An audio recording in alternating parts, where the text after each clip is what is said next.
Alors Teddy, bravo. Bravo parce que 20 mois après avoir remporté votre dernier titre à Marrakech, vous êtes remonté sur les tatamis et ça n'a pas fait un pli. Enfin bon, il y a eu quelques difficultés, mais Oui, quand même. ça fait partie du jeu. Après, ça fait quand même 18 à 20 mois que j'ai pas fait de la compétition, donc forcément il manque un peu d'automatisme et de repères. Mais voilà, le tout c'est d'être allé au bout avec les moyens que j'avais.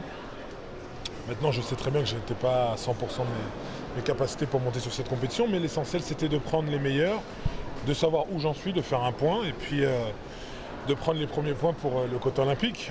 De 35, je passe à 23e, donc je suis très content, ça fait plaisir. Maintenant aussi, il faut se laisser le temps, il reste encore un an pour bien préparer et surtout repartir au boulot. Vous avez retrouvé vos sensations de champion olympique sur le tatami? J'ai retrouvé ces sensations-là, oui. Maintenant, mes sensations judo et on va dire les repères qui me font aller plus vite sur certains matchs, non. Et ça va aller au fur et à mesure qu'on va s'approcher des jeux, au fur et à mesure que je vais remonter sur d'autres compétitions. Il faut vraiment se laisser le temps. En tout cas, je suis très content de la journée d'hier. La condition physique est au rendez-vous. Et puis voilà, le mental n'a pas bougé apparemment. Qu'est-ce que vous avez trouvé le plus dur dans ce retour à la compétition? Je crois que ce qui a été le plus dur, c'est de prendre les meilleurs. Les meilleurs sur une compétition où je voulais juste prendre des repères. Mais voilà, il faut savoir prendre ce qui se présente. Et il y avait un beau plateau sur ce tournoi-là. Et voilà, il faut retenir le négatif comme le positif et puis surtout s'en servir pour progresser. Les meilleurs, c'était sur notamment le vice-champion olympique japonais en finale. Qu'est-ce que vous vous dites quand il vous amène jusqu'au Golden Score? Je suis pas inquiété, mais je me dis voilà, il va falloir trouver la solution parce que je sais pas si vous avez vu le combat, l'arbitrage n'était pas favorable avec moi. Mais bon, je crois que la table centrale a remis les choses au clair. Et puis il faut savoir que parfois voilà, l'arbitrage n'est pas favorable et il faut savoir tirer les épingles du jeu et reprendre l'avantage dans le combat. Qu'est-ce que ça fait de retrouver ce goût de la compétition, puis de la victoire, mais avant tout de la compétition? La victoire déjà fait beaucoup de bien, ça veut dire qu'on peut encore croire à des titres. Et puis la compétition, voilà. Au fur et à mesure de la journée, c'était plein de questions, chercher ses repères même dans la salle d'échauffement, se rééchauffer, rester chaud tout au long de la journée.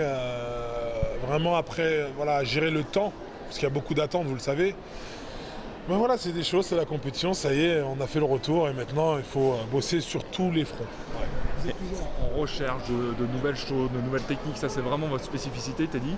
Est-ce que déjà vous avez pu préparer ou penser sur ce tatami d'hier à des choses que vous pourriez mettre en place Oui, il y a pas mal de choses que je sais déjà qui vont fonctionner par la suite. Prendre beaucoup plus confiance en moi, retrouver mes repères d'antan et puis mettre en place ce que j'ai bossé depuis ces quelques mois. Est-ce que physiquement, le fait d'enchaîner, ça aussi c'est important dans une compétition? On enchaîne, il faut une concentration maximale. Ouais, ça c'est difficile. C'est difficile, mais c'est aussi le haut niveau, c'est ce qui fait qu'on arrive à gagner des belles médailles comme ça, à monter sur des grosses compétitions comme celle-ci. Maintenant, voilà, c'est vrai que ça a été une grosse journée hier, mais il faut se servir de cette journée pour se dire voilà, il y en aura d'autres. Et les Jeux Olympiques, ça sera encore un ton au-dessus. Vous avez toujours faim parce que vous avez tout gagné. Alors vous vous arrêtez là, Teddy, vous avez déjà votre statut. Vous avez encore faim, c'est ça qui est aussi extraordinaire, un peu comme Roger Federer qui ne s'arrête pas. Ouais, j'ai encore faim. Après, je suis pas aussi âgé que lui, mais je crois encore à aller chercher un titre olympique à Tokyo. Et, tant que j'aurai pas cette 3e médaille d'or, je m'arrêterai pas. Donc du coup, l'objectif c'est ça et je l'oublie pas. Je le garde dans un coin de ma tête. Il me reste un an à tout donner, un an pour aller chercher cette médaille. Et, voilà, il faut se remettre très rapidement au travail et progresser jour après jour pour atteindre un niveau extrême. Juste un tout petit mot sur la suite, le programme, ça va être quoi pour vous? Mondiaux ou pas mondiaux? Mondiaux, non. Définitivement non. Il me faut encore travailler, je suis pas encore prêt. Et puis surtout là, la suite c'est dès demain le stage à Olgat avec les internationaux. Et ensuite ça va être pas mal de stages et de préparation et peut-être des tournois dans l'été encore. Une dernière question, vous êtes fan du PSG, je ne me trompe pas? Ouais, toujours. Est-ce que Neymar doit rester au PSG, Teddy? Bien sûr que Neymar doit rester au PSG. C'est un investissement à long terme et on a besoin de lui. Après, c'est vrai qu'il ne faut pas se fixer sur une individualité, c'est un groupe qui évolue et on a une très belle équipe et il faut que ça continue en ce sens. Merci Teddy. Merci à vous.